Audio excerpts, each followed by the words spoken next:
nama saya Ahlul Zikri aka Bon Scott. So, saya akan menjelaskan kepada teman-teman semua pada hari ini yaitu tentang berpikir kreatif. Yang pertama itu saya akan menjelaskan tentang lateral thinking dari Edward de Bono. Apa sih lateral thinking itu? Berpikir lateral pertama kali dikemukakan oleh Edward de Bono, seorang psikologi asal Malta, dalam buku Lateral Thinking. Berpikir lateral adalah cara berpikir yang berusaha mencari solusi untuk masalahnya itu akan terselesaikan melalui metode yang tidak umum atau sebuah cara yang biasanya akan diabaikan oleh pemikiran-pemikiran logis. De Bono 1970 menyatakan bahwa lateral thinking is concerned with the generation of new ideas. There is a curious nation. The new ideas have to do with technical invention. Berarti bahwa berpikir lateral adalah suatu cara yang berkaitan dengan generasi ide baru. Ada gagasan baru yang harus dimiliki dan dilakukan dalam menemukan suatu penyelesaian masalah. Edward de Bono juga mengeluarkan cara berpikir six thinking hat atau 6 topi berpikir. Six thinking hat atau 6 topi berpikir dipopulerkan oleh Dr. Edward de Bono pada tahun 1986. Topi berpikir ini berfungsi untuk merencanakan proses berpikir secara rinci, kohesif, dan efektif. Biasanya cara berpikir menggunakan topi berpikir sangat berguna dalam proses memecahkan suatu masalah atau bisa kita sebut dengan problem solving, atau ketika seseorang sedang bertukar pendapat dengan tim untuk mengeksplorasi persoalan secara menyeluruh. 6 topi berpikir direpresentasikan dengan 6 jenis warna, yaitu warna putih, warna merah, hitam, kuning, biru, dan hijau. Topi putih adalah pemikiran analitis, objektif, dan menekankan pada fakta dan kelayakan. Warna putih identik dengan kemurnian. Oleh sebab itu, menggunakan topi putih lebih menonjolkan pemikiran analitis yang dihasilkan dari pengamatan fenomena yang terjadi di sekitar kita. Hasilnya harus disimpulkan secara objektif tanpa dipengaruhi oleh pemikiran yang bersifat subjektif atau berdasarkan emosi. Yang kedua, yaitu ada topi merah. Topi merah yaitu pemikiran emosional, subjektif, berdasarkan persepsi dan opini. Ini kebalikan dari topi putih ya.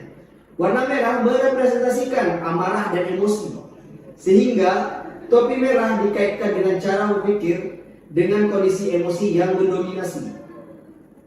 Yang ketiga itu ada topi hitam. Topi hitam adalah pemikiran yang kritis, skeptis, fokus pada risiko. Warna hitam identik dengan kesuraman dan pesimisme. Cara berpikir menggunakan topi hitam dengan cara mengidentifikasi masalah dan tidak menerima kenyataan tanpa bukti yang meyakinkan atau disebut juga dengan skeptis. Yang keempat itu ada topi kuning. Topi kuning yaitu pemikiran yang optimis, spekulatif, dan mengharapkan yang terbaik. Kuning adalah warna yang cerah, maka topi kuning menggambarkan sikap percaya diri dan memiliki pandangan yang positif terhadap suatu permasalahan. Dengan kata lain, pengguna topi kuning bisa pula diartikan selalu mengharapkan hasil yang terbaik dalam suatu penyelesaian masalah. Yang kelima ada topi biru. Topi biru adalah pemikirannya itu terstruktur, gambaran menyeluruh, serta dengan ekspektasi yang tinggi. Biru adalah warna langit, dan langit berada di posisi yang sangat tinggi. Berpikir menggunakan topi biru berarti melihat sesuatu permasalahan dengan gambaran besar dan selalu mengambil keputusan dengan memandang jauh ke depan. Yang keenam ada topi hijau. Topi hijau adalah pemikiran yang kreatif, asosiatif, ide-ide yang cemerlang. Hijau adalah warna alam, dan alam memiliki keunikan dan keberagamannya tersendiri. Berpikir menggunakan topi hijau berarti dapat menghasilkan inovasi-inovasi. Berpikir di luar kebiasaan yang ada tanpa memikirkan standar yang sudah ditetapkan. Itu tentang six hats ya, yaitu tentang 6 topi, six thinking hat. Selanjutnya yang kedua saya akan menjelaskan tentang berpikir kreatif kepada kawan-kawan semua, yaitu tentang tahap dan teknik menghasilkan suatu ide atau generating ideas. Yang pertama itu ada teknik Scamper. Scamper adalah teknik yang digunakan untuk memicu kreativitas dan membantu mengatasi setiap tantangan. Intinya, Scamper adalah teknik membuat daftar tujuan umum dengan cara memacu pertanyaan. Terdapat 7 teknik dalam metode Scampers, yaitu yang pertama ada substitusi atau pengganti. Teknik substitusi berfokus pada bagaimana mengganti bagian-bagian dalam produk, layanan, atau solusi dengan sesuatu yang lainnya. Yang kedua ada combine atau kombinasi. Proses pemikiran dan melakukan penggabungan dua atau lebih bagian tertentu dari benda yang sudah ada dengan benda lainnya, dengan tujuan menciptakan hasil yang berbeda dan lebih baik. Yang ketiga ada adapted ataupun adaptasi, yaitu proses memikirkan dan melakukan adaptasi ide yang sudah ada untuk memecahkan suatu masalah yang berkaitan dengan proses maupun hasil pembelajaran kita sendiri.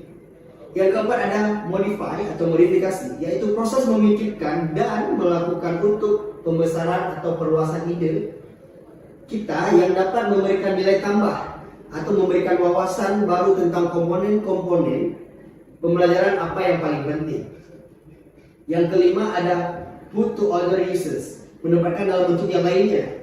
Upaya bagaimana Anda mendapatkan suatu ide dan saat ini dialihkan atau ditempatkan dalam bentuk yang lain sehingga dapat memecahkan suatu masalah, proses maupun hasil pembelajaran yang kita hadapi. Yang keenam ada eliminated atau eliminasi, proses memikirkan dan melakukan penyederhanaan, pengurangan dan penghilangan komponen-komponen tertentu sehingga Anda dapat lebih fokus pada bagian atau fungsi yang paling penting. Yang ketujuh yang terakhir itu ada reverse. Apa sih reverse? Reverse adalah proses memikirkan dan melakukan upaya penyusunan atau penataan ulang yang berbeda dari komponen atau prosedur yang sudah ada sehingga dapat memberikan nilai tambah dibandingkan dengan yang sebelumnya. Yang kedua itu ada teknik morphological matrix. Teknik morphological matrix adalah sebuah teknik dalam pengorganisasian pikiran yang merujuk pada pemikiran astrofisikawan. Morphological matrix digunakan desainer untuk memvisualisasikan tujuan perancangan sehingga pesan yang Anda dapat yang ada dapat dengan mudah disampaikan.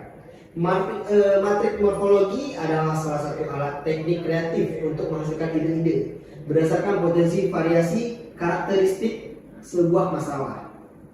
Adapun langkah-langkah untuk melakukan teknik morphological matrix, yaitu yang pertama, buatlah beberapa kolom eksplorasi. Yang kedua, beri nama di setiap kolom dengan karakteristik masalah ataupun variabel komponen yang berbeda. Yang ketiga, lalu secara acak kita gabungkan beberapa elemen ide visual dari kolom-kolom yang berbeda tadi. Ulangi langkah tersebut sebanyak yang diinginkan. Yang kelima, tabel sederhana dapat menciptakan ratusan bahkan ribuan kombinasi yang berbeda. Yang ketiga, saya akan menjelaskan kepada kawan-kawan yaitu tentang tahap evaluasi. Di dalam berpikir kreatif, tahap evaluasi ini sangat penting. Karena apa? Dalam segala sesuatu kita butuh yang namanya evaluasi. Jadi yang pertama itu ada panduan umum evaluasi, prosedur evaluasi. Langkah-langkah pokok dalam melakukan evaluasi adalah perencanaan, pengumpulan data, verifikasi data, analisis data, dan penafsiran data. Ruang lingkup evaluasi. Dalam evaluasi yang menyangkut pendidikan, maka yang dimaksud ruang lingkup evaluasi di sini adalah meliputi hasil belajar, metode yang diinginkan, bahan ajar, intelijensi, bakat khusus, minat, hubungan sosial, sikap, serta kepribadian. Yang ketiga itu ada perencanaan dalam evaluasi. Seorang pengajar atau penilai sebelum melakukan evaluasi terlebih dahulu harus paham apa yang akan dievaluasi, dan itu pastinya kita kita semua tahu lah, kalau kita mau melakukan evaluasi, kita harus tahu apa sih yang akan kita evaluasi dan apa tujuan dari diadakannya evaluasi tersebut. Program evaluasi ini bisa dilakukan setiap saat. Evaluasi biasanya dilakukan pada saat sebelum, sedang, dan sesudah proses pembelajaran dilaksanakan. Yang keempat itu ada beberapa hal yang harus dilakukan atau diperhatikan sebelum melakukan suatu evaluasi. Yang pertama itu adalah tujuan evaluasi. Yang kedua, aspek apa saja sih yang akan dievaluasi. Yang ketiga, metode evaluasi apa yang akan digunakan. Yang keempat, alat evaluasi apa yang akan digunakan. Yang kelima, kriteria dan skala penilaian yang akan digunakan. Yang keenam, waktu dan kapan evaluasi itu akan dilaksanakan. Lalu yang di tahap evaluasi pun ada namanya evaluation checklist wheel atau membangun checklist evaluasi. Untuk membangun checklist evaluasi itu ada 12. Yang pertama itu fokus pada tugas checklist. Yang kedua, buat daftar calon pos pemeriksaan. Yang ketiga, mengklasifikasikan dan mengurutkan pos-pos pemeriksaan tadi. Lalu tentukan dan sempurnakan kategori-kategorinya. Setelah kita menentukan dan menyempurnakan kategorinya, tentukan urutan-urutan kategorinya. Lalu dapat ulasan awal dari daftar periksa, merevisi konten daftar periksa, dan menggambarkan dan memformat daftar periksa untuk melayani tujuan penggunaan. Yang 9, evaluasi daftar periksa. Selesaikan daftar periksa, terapkan dan sebarkan daftar periksa tadi, tinjau dan revisi daftar periksa secara berkala. Itu adalah bagian dari evaluation checklist wheel atau membangun checklist evaluasi. Selanjutnya ada evaluation checklist test method atau metode checklist evaluasi. Bagaimana sih metode tes checklist evaluasi? Nah, saya akan menjelaskan kepada kawan-kawan semua. Dengan menggunakan checklist, peserta mendapat nilai apabila kriteria penguasaan kemampuan tertentu dapat diamati oleh penilai. Jika tidak dapat diamati, peserta tidak memperoleh nilai apapun. Kelemahan cara ini adalah penilai hanya mempunyai dua pilihan mutlak. Misalnya, benar ataupun salah. Dapat diamati ataupun tidak dapat diamati. Baik atau tidak baik. Itu adalah kelemahan dari cara teknik checklist ini. Lalu dengan demikian tidak terdapat nilai tengah. Namun juga checklist lebih praktis jika digunakan mengamati segala sesuatu yang mengenai dengan subjek dalam jumlah yang lebih besar. Terdapat 3 jenis rating scale, yaitu yang pertama ada numerical rating scale, graphic rating scale, dan descriptive rating scale. Itu berdasarkan Brownlow 1985. Pada praktek pembuatan busana, teknik penilaian checklist misalnya diterapkan pada pengambilan suatu ukuran badan. Itu contoh pada orang desainer untuk membuat busana. Itu teknik checklist itu digunakan untuk pengambilan ukuran badan. Pengambilan ukuran badan hanya dapat dinilai dengan benar dan salah, karena mengambil ukuran dengan tepat akan menghasilkan busana sesuai dengan ukuran yang sebenarnya. Oke, mungkin itu yang dapat saya jelaskan kepada kawan-kawan semua tentang berpikir kreatif. Yang pertama yaitu tentang six thinking head dan lateral thinking. Yang kedua itu saya menjelaskan tadi tentang tahap dan teknik menghasilkan ide atau generating ideas. Dan yang ketiga yaitu tentang tahap evaluasi. Mungkin cukup sekian yang dapat saya sampaikan. Apabila ada kesalahan saya mohon maaf. Assalamualaikum warahmatullahi wabarakatuh.